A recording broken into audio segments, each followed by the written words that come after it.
大家好，咱们这期节目来说说黑神话：悟空。黑神话：悟空为中国大陆游戏公司游戏科学开发的一款动作角色扮演游戏，采用虚拟五引擎制作，以小说《西游记》为背景设定。玩家将扮演一位天命人，为了探寻昔日传说的真相，踏上一条充满危险与惊奇的西游之路。这款游戏开发的时间为期4年，据说花了巨量投资，有的说4.5亿元。不过，全球游戏玩家对这款神秘东方的游戏特别看好，据说这是今年全球最棒的游戏，关注度极高，也是中国软实力大幅提升的标志性事件。该游戏将于下周8月20日发售，这应该是电子游戏最重大的事件。现在，黑神话：悟空推出了剧情短片以及测试游戏电子设备的片段，引起很大反响。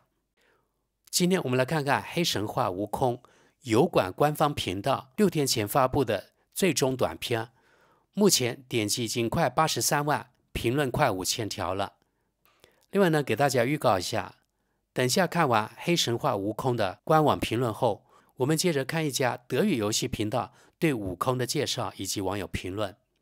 好，我们现在先看看官网黑神话：悟空的网友评论吧。第一条评论：作为一名越南人，我从很小的时候就知道《西游记》，甚至在我上小学之前，每年暑假我都会反复观看杨洁导演在1986年拍摄的《西游记》。我相信每一个和我一样伴随着《西游记》长大的男孩，无论是在东亚、东南亚，还是在与中国文化相似的国家，一生中至少有一次梦想成为齐天大圣孙悟空，大闹天宫。经过近30年的等待，触摸这个梦想的时刻终于来临。虽然我已经长大成人，但内心的激动却丝毫不亚于儿时。无论将来这款游戏的评价如何，对我来说，这都将是我经历过的最不可思议的游戏之一，因为它的主角是孙悟空。下一条评论：将近4年前，这款游戏的第一支预告片问世，而现在它将在12天后发售，这次没有延迟，这是我长久以来最期待的游戏。我们接着看下一条评论：这款游戏的灵感来自遥远的16世纪中叶的一部小说《西游记》，数百年来，它一直受到无数人的喜爱，堪称中国文学的巅峰之作。1986年，这部不朽的名著被改编成电视剧，在中国几乎家喻户晓。现在，它终于要变成游戏了。好，我们看下一条评论：我是墨西哥人，但我要用中文语音和西班牙语字幕来播放这部杰作，我已经迫不及待了。好，下一条评论：用一段佛教咒语作为预告片音乐主唱部分的歌词，太酷了，这是天才之举。好，朋友们，中文的评论大家都看得懂，我们跳过去。我们接着看下一条评论：作为一个东亚人，我是伴随着《西游记》电视剧长大的，这个更黑暗、更残酷的版本给我带来了很多欢乐。我是说，看看那些大老板、大反派，如此史诗般的设计。好，下一条评论：如果你购买了这款游戏，悟空会很开心，因为你和他一起经历了998难。如果你没有购买这款游戏，悟空也不会难过，因为他知道你也有自己的998难。好，下一条评论：作为一个出生后就生活在海外的中国人，我只想表达我的感激之情，并为游戏科学的作品感到骄傲，做得太棒了。希望所有的作品在推出后都能成为精品。我为我的传统和文化感到骄傲，祝你们一切顺利，并请继续保持所有优秀的作品。下一条评论：我从2020年一开始就看到了这款游戏，直到现在，我没有足够的资金购买$60的游戏，但我知道总有一天我会玩这款游戏。快进到2024年8月9日，我的朋友们决定送我这款游戏作为迟到的生日礼物。我现在拥有了豪华版，我很震惊，因为我可以在发售时体验这款游戏。感谢游戏科学制作了这款游戏，感谢我的好朋友们送我这款珍品。我迫不及待地等待发售，愿一切顺利。好，我们看下一条评论。从2分19秒到2分22秒，这是关于弥勒佛的提示。这个佛还活着，在小说中，他化身为西瓜农，帮助悟空驯服了妖怪。这也是为什么猴子在佛像前低头合掌念佛，场景就变成了男孩抱着西瓜的形象。好，我们看下一条评论。作为一名波兰人，我只想说，我对这款游戏感到非常兴奋，我肯定会100%买下它，因为我想支持中国的开发者，让他们能够创造出注重故事讲述、角色和游戏性的优秀游戏。我已经厌倦了西方的白左宣传，希望能够看到更多正常优秀的内容。下一条评论。终于看到官方语言从英语变成中文了，真是太高兴了。你永远无法想象这是多么神奇的事情。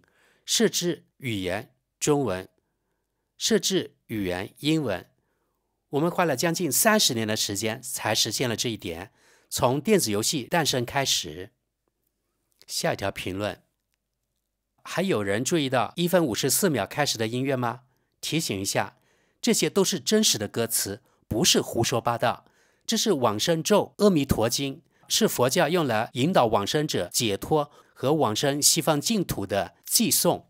将这样的文化内容融入网络说唱中，开发人员所付出的努力令人难以置信，而且听起来如此天衣无缝，甚至悦耳动听，我已经迫不及待了。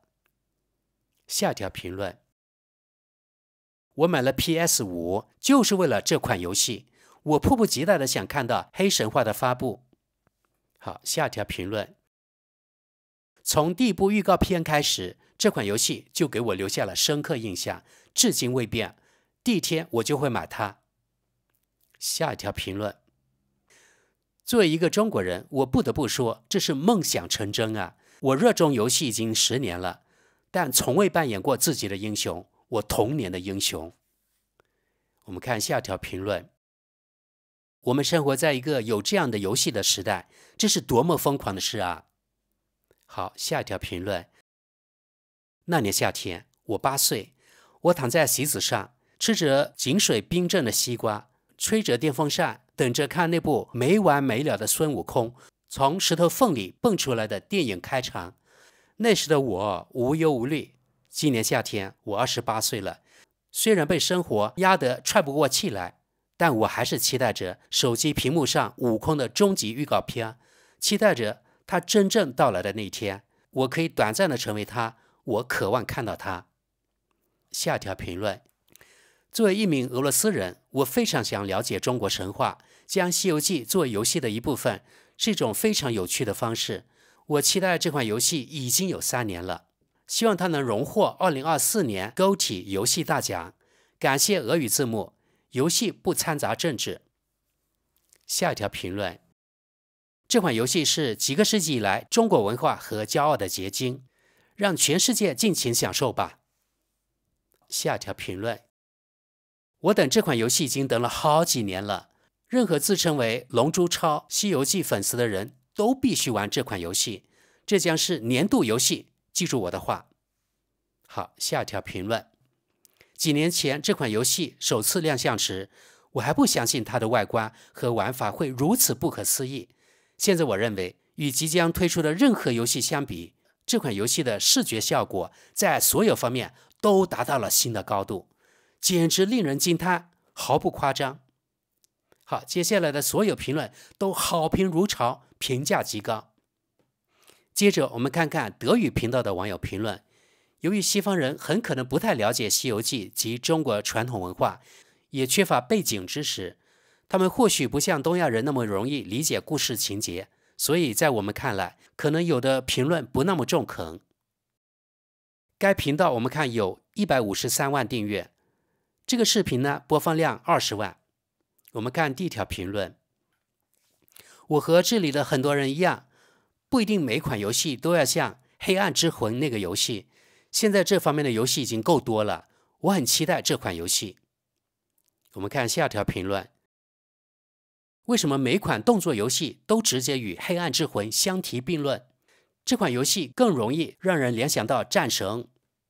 下一条评论，有时候我觉得这段视频只是稍微介绍了一下黑神话悟空，而主要是一篇关于黑暗之神的长篇大论。当我感觉每一秒钟的评论都有一半时间是在讨论现在的游戏在多大程度上类似于或不类似于黑暗之魂时，我就觉得越来越烦了。好，下一条评论，8月20日就会发售。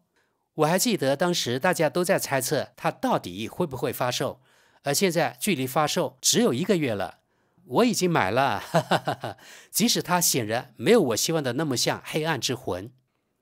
好，我们继续往下。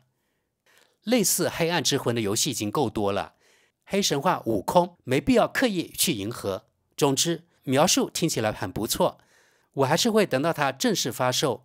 但如果它真的像看起来那么好，我会很乐意买这款游戏。我们继续往下。除了画面，动画也非常棒，我很兴奋，也很接受它不是真正的黑暗之魂游戏这一事实。已经有一些这样的游戏了。我们继续往下。我是黑暗之魂的忠实粉丝，所以我对黑神话悟空没能成为黑暗之神感到有点遗憾。所以现在它更像是一款我只在促销时才会尝试的游戏。